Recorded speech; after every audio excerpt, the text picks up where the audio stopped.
Bonsoir à tous et joyeuse Saint-Valentin. Bienvenue ici, votre rendez-vous pour débriefer les marchés avec clarté, énergie et le sourire. Moi c'est Eve, en direct de Rotterdam. Nous sommes le samedi 14 février 2026, et même le jour des amoureux, les marchés, eux, n'ont pas pris de pause. Petite parenthèse avant de continuer. L'Académie de Trading Mitrade ouvre ses portes pour une formation en salle du 23 au 27 février 2026.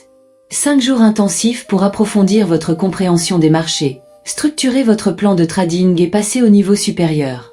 Pour plus d'informations, rendez-vous directement sur leur page officielle. Voilà pour l'annonce, et maintenant, poursuivons notre analyse des marchés de la semaine. Installez-vous confortablement. Café, chocolat, et on analyse ensemble la semaine du 9 au 13 février. Une semaine intense, marquée par 2 événements majeurs. Le rattrapage du NFP mercredi. L'inflation américaine vendredi. Bâtiment classique, le bilan macro, le tournant du 11 février.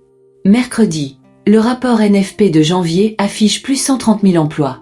C'est mieux que les attentes très basses après les révisions. Mais cela reste un chiffre modéré. Le taux de chômage reste stable, légèrement élevé. Réaction immédiate. Le dollar chute sur anticipation d'une Fed plus dovish, puis se reprend partiellement. Vendredi, le CPI ressort à 2,4% en glissement annuel, contre 2,7% en décembre. Un ralentissement bienvenu.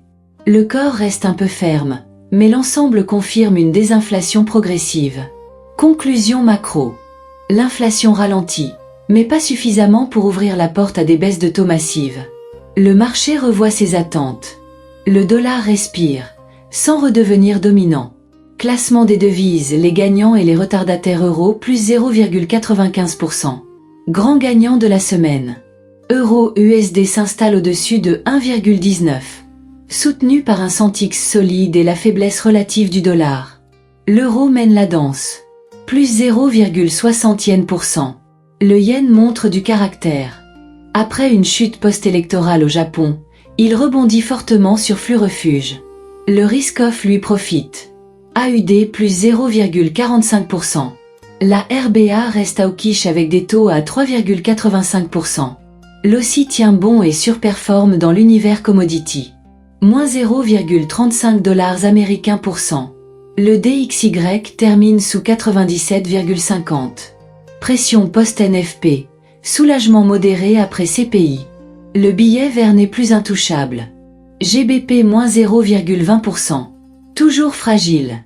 La Banque d'Angleterre reste divisée. La paire GBP-USD peine à accélérer.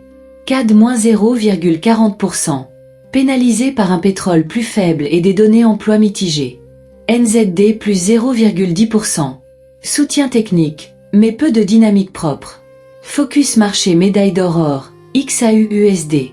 L'or effectue un retour spectaculaire au-dessus des 5050 $. Faiblesse du dollar plus climat risk-off égal combinaison parfaite. Le métal jaune reprend son rôle de valeur refuge. Nikkei 225. Record en début de semaine après l'élection japonaise. Puis correction marquée vendredi avec le renforcement du yen. Kuobu Ragan verdict. Le marché termine la semaine en risk-off clair. Les craintes technologiques, les tensions dette US-Chine et la perte de momentum du dollar redessinent le paysage. Un possible changement de cycle se profile. Le dollar n'est plus le leader incontesté. Stratégie pour lundi 16 février. Événement clé, les minutes du FOMC. Le ton sera déterminant. Accent sur les risques de croissance. Dovish. Vigilance inflation. Dollar soutenu. Niveau technique clé. Euro USD. Support majeur à 1,1850. Tant que ce niveau tient, extension possible vers 1,1950, 1,2000. Cassure nette, correction plus profonde.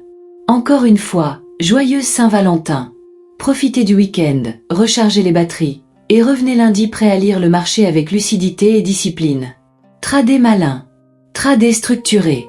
Et surtout, tradez avec le cœur, mais jamais sans plan.